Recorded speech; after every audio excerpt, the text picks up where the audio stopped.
Congo ya sika, balobi makambo ya sika.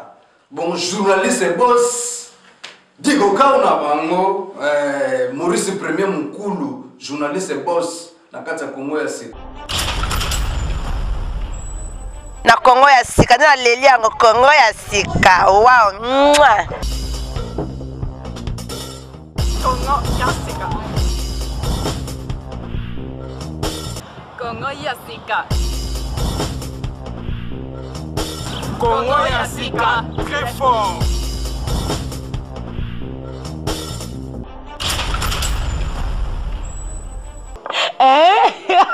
Babi moi mobali o papa o tonton oyo bakombo nyonso na pesa ye ndeka na lobaka Maurice Premier Congo bakongo zango babi Congo ya sika.com Congo ya sika ya Maurice Premier.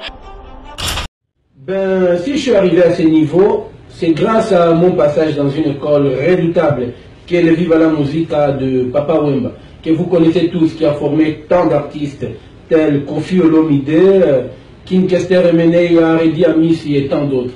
Et à l'époque, c'était pas du tout facile pour y arriver. Ben, moi, je suis arrivé parce que je suis le tout puissant, le top niveau. Et bon, dans l'heure où j'étais dans mon local, il fallait dans mon local, il fallait pas ma mouvement.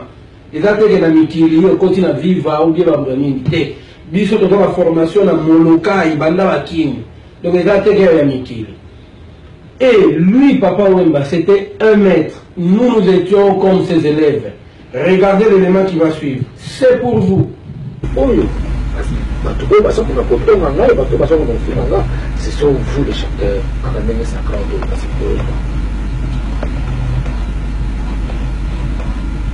et s'il faut citer les noms, je crois que on a gâté mon thème à Yebi.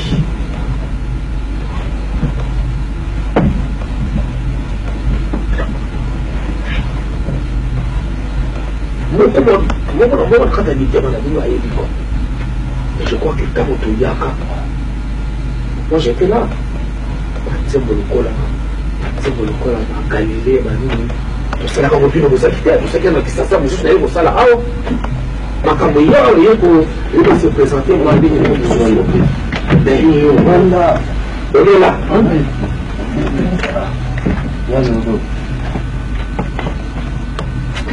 Je vous ai amené partout, Bastille, je t'ai amené partout, dans le monde entier, partout.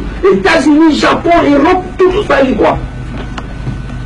Et partout au Canada, c'est les noms et le fils de Papa Wemba qu'on présente, quoi.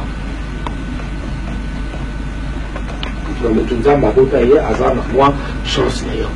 Chance d'ailleurs aussi, la longue, tant mieux, c'est Dieu seul qui sait.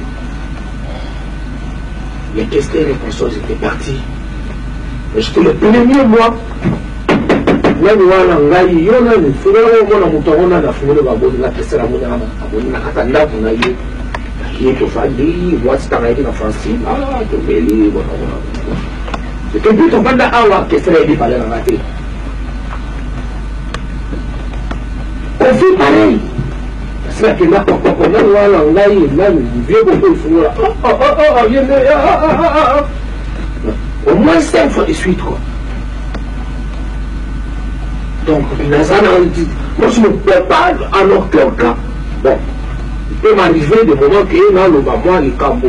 Maintenant, à mon fort intérieur, la rose à la jaloux à succès à l'obligité, la rose à la jaloux à succès à Kestelté, la rose à la jaloux à succès à Petit Débat Baté, la rose à la jaloux à succès à Espéranté, rien du tout. Parce que bon, il y a des Ezali,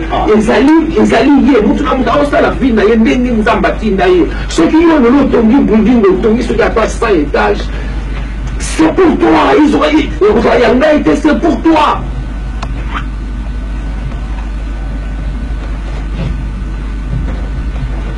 Cessez de les critiquer de réel, je vous en prie. Là, ça vient de nous. Ce qui n'a pas été dit, nous a été. Voilà.